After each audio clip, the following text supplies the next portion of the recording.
د لوی او مهربانه خدای جل جلاله په سپېڅلي نامه درنو لیدونکو السلام علیکم. د ځانګړو مرکو په لړ کې مو دا ځل د افغانستان د ملي موزیم له مرستیال ښاغلي محمد یحیی محبزاده صاحب سره مرکه کړې ده. له محبزاده صاحب څخه به دلته په ملي موزیم کې د شته اثارو دلته د راتلونکو کسانو او نورو مختلفو موضوعاتو په اړه پوښتنې وکړو. هیله ده چې تر پایه راسره ملتیا وکړئ. محبزاده صاحب ډېره مننه چې موږ ته مو وخت راکړ. د لومړۍ پوښتنې په توګه که راته ووایاست اوس مهال د افغانستان په ملي موزیم کې څومره تاریخي اثار شتون لري او دلته په ورځني ډول په اوسط ډول څومره کسان مراجعه کوي د لیدلو لپاره؟ تشکر میکنم از سوالتان. شروع میکنیم به نام خداوند جان و خرد. عرض سلام و ادب میتونم به همه بیننده ها و دوستان عزیز که تشریف آوردن. موزیم ملی افغانستان البته جای است که من تاریخ شیشه بر شما بیان کنم که در سال 1919 در زمان سلطنت حمید امان الله خان شروع به کار میکنه و البته فراز نشیب زیاد را سپری میکنه. ابتدا در یکی از مکانهای کابل که در باغ بالای کابل می باشه ابتدا تأسیس میشه و در او موزیم یک تعداد آثار از صنایع دستی، نسخ خطی و اسلحه باب و زیور باب به نمایش گذاشته میشه. البته این در یک محدودی زمان کم اتفاق میفته و بعدا انتقال میفته به کتی بخشی هر ریاست دولت بگوییم و اینجا آغاز میکنه 6 سال مدت 6 سال در اینجا فعالیت هایشان میباشه تا زمانی که افریات قانونی که مطابق پروتکل هایی که بین کشورهای مختلف میشه آغاز به کار میکنه. آثار باستانی که از دل خاک بیرون میشه تماما میایه به موزیم ملی افغانستان که شکل موزیم ملی افغانستان از اتنوگرافی به یک موزیم کاملا ارکئولوژی تبدیل میشه که ما البته قبل از جنگا احصایه هایی که داشتیم حدود 100,000 قلم آثار در موزیم حفاظت میشد و متاسفانه از جنگ های تنظیمی که در کابل رخ داد حدود 70% آثار ما متاسفانه که قسما تخریب و به غارت برده میشه و ما آغاز کردیم بعدا با ایجاد حکومتی که قبلا بود ما که داشته باشیم احصایی دقیق از موزیم که البته ما دیتابیس موزیم ساختیم و آثار از سر از نو با اسناد معتبر سیستم استاندارد جهانی ما تانستیم که را ثبت و راجستر کنیم که ما بیش از 60,000 قلم آثار تا حال ثبت کردیم و این پروسه باقی مانده که یک تعداد دیگه آثار که بخیر شامل ثبت دیتابیس ما شود رقم درست صحیح خدمت شما ارائه خواهد کردیم. اوس فعلا دلته څومره کسان په دندو بوخت دي معین صاحب؟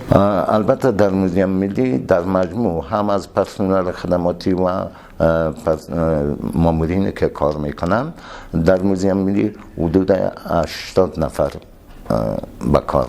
مننه معین صاحب.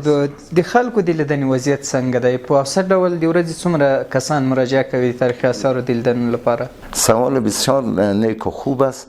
ما الحمدلله همه روزه بیننده به موزیم ملی هم از اتباع داخلی و خارجی به موزیم میان، خصوصا در ایام بهار که مکاتب و پوهنتون ها باز است. ما رقم داریم که احصایه هایی داریم که امی سال پارک در امی سال که ما در جریان هستیم بیشتر از 10,000 محصلین و متعلمین که اسناد از مکاتب و پوهنتون ها میارن و این محصلین به طور رایگان و متعلمین هم به طور رایگان از موزیم دیدن میکنن. حدود بیشتر از 10,000 محصل و شاگرد بود که از موزیم دیدن کردن.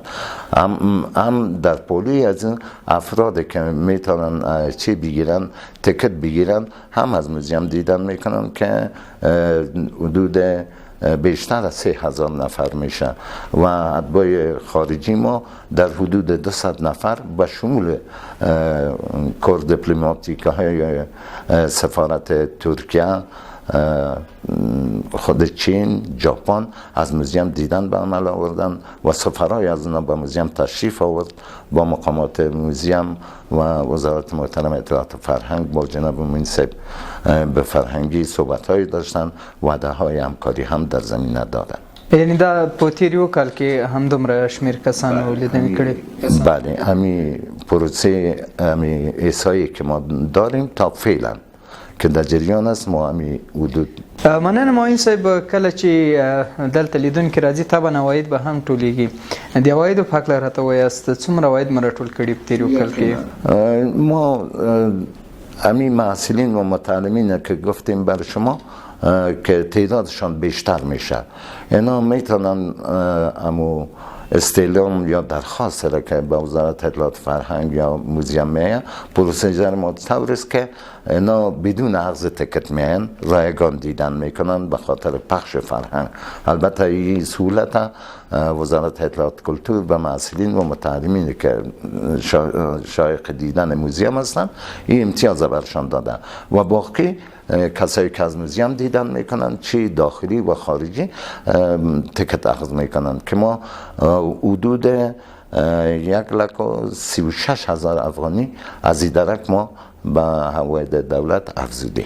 مننه معین صاحب، داسې ویل کېږي چې اوس هم زیات شمیر تاریخي اثار ستاسې هغوی ثبت نه دي او ځینې اثار خو حتی خلکو په خپلو کورونو کې ساتلي دي. دوی یو ډول ویر لري چې که چیرې دولت خبر شو چې موږ سره تاریخي اثار دي، شاید کومه سیمه یا ځمکه، کور او باغ کې چې تاریخي اثار پیدا شوي وي شاید دولت یې له دوی څخه واخلي. په دې اړه ستاسو معلومات او پلانونه څه دي؟ البته ما قسمی که پیشتر بر شما در مقدمه گفتم، متاسفانه موزیم، آثار موزیم، نه تنها آثار موزیم بلکه از ساحات باستانی موزیم افاری های صورت میگیره و مردمی که در این راستا کار میکنن تعداد از آثار با ارزش ما را متاسفانه به خارج میبرن، مفروشن. یک نوع تجارت هم بالای آثار ما است. ولی در همین هنگام یک تعداد آثاری که مفقود شده از موزیم ما یقینا در پیش مردم عزیز ما هستند که یا سریق پول یا دلسوزی یا بگوییم که همون افغانیتشان ایجاب میکرد که آثاری که به دست آمده امیر به خانه نگاه کنن، نفروشن، به خارج نبرن. ما آگاهی داریم که تعداد زیاد آثار ما همکنون به دست هموطنای ماست در خود وطن ماست و هیچ مشکل وزارت اطلاعات فرهنگ مقاماتش برشان نداره. اینا میتونن که طور داوطلبانه همین آثار به موزیم بیارن و از طریق وزارت اطلاعات فرهنگ یک پاداش هم بگیرن که خوشبختانه این پروسه ادامه داره. در هفته قبل یکی از هموطنای ما یک اثر بسیار ناب دوره اسلامی را که یک تشت برنزی بود به موزیم ادامه میکنه و این پروسه ادامه داره. تقریبا ما توانستیم در همین مدت بیشتر از 30 قلم آثار طی همین سال که هموطنای ما پیششان بودن و موزیم جذب کنیم و بگیریم به دیپوها ذخیره. مننه معین صاحب، د ولایتونو په اړه راته ووایاست په څو ولایتو کې اوس فعلا ځایي موزیمونه فعال دي او چارې اوس څنګه روانې دي؟ البته در قسمت موزیم های ولایت ما در حدود 13 ولایت فعلا ما موزیم داریم که رسما کارمندا دارن و موزیم های فعال ما که در ولایت هستن ولایت هرات است، ولایت قندهار است، ولایت غزنی است، ولایت خوست است و موزیم ننگرهار که همکنون کارش در جریان است که بخیر آثاری که در دستشان است به نمایش بگذارند و باقی ولایت ما هم موزیم موجود است. یک تعداد آثار در آنها موجود است که همکارای ما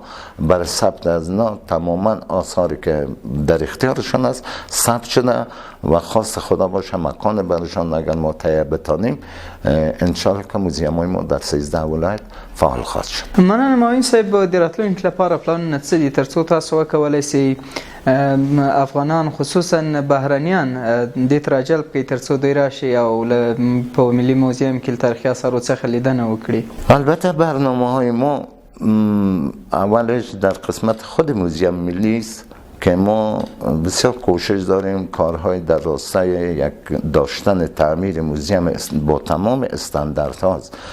شما قسم که همی تعمیر که همکنون هستیم که خودش یک آبده تاریخی است و امکانات موزیم و موزیمداری به شکل بسیار مدرنش امکانات وجود نداره. در قدم نخست ما بسیار تلاش داریم با به دست آوردن زمینی که در جوار موزیم است و کارهای مقدماتی از این هم صورت گرفته که تهیه نقشه ها و برآورد نقشه هایش هست که ما بتونیم یک موزیم استاندارد داشته باشیم. همین آثاری که امروز به ذخیره‌گاه های ما هست تماما در تالارهای موزیم جدید به نمایش گذاشته شود.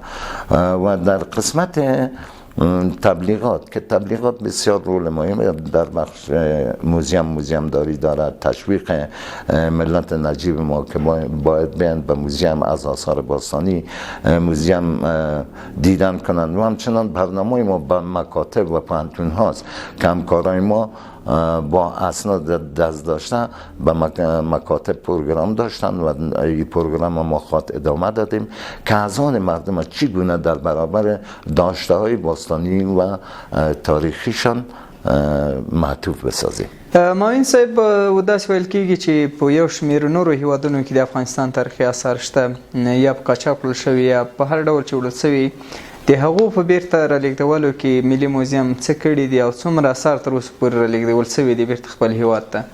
تشکر از سوال شما. سوال بسیار بجا و معقول است.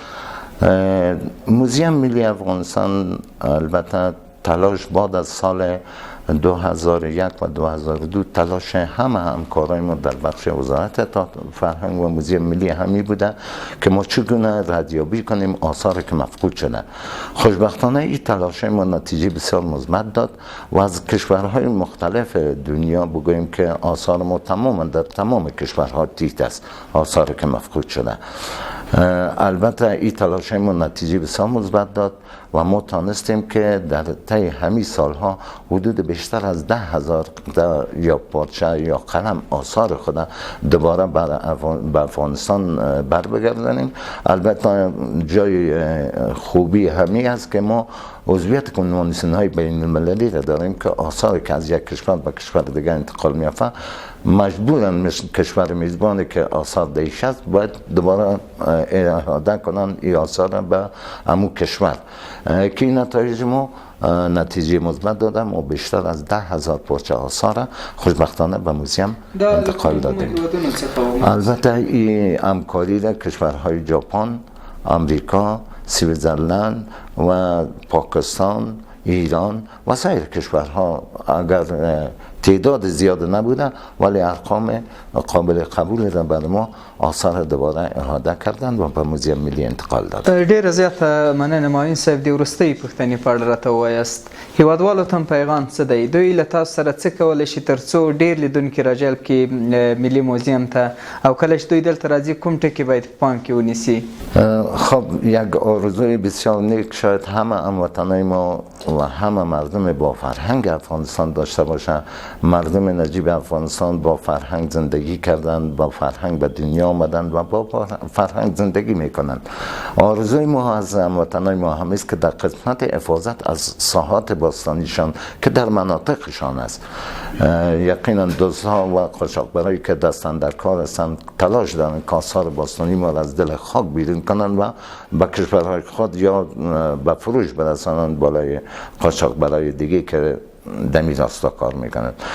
ما آرزو دارم که هر هموطن ما مثل موزیمدارها افغانستان آثارش به مثابه نوامیس ملی حفاظت کنند و آرزوی دیگه ما همیست که همه آشنا شوند با فرهنگ خود، با تاریخ خود که از افتخارات نیاکان و مردم افغانستان است.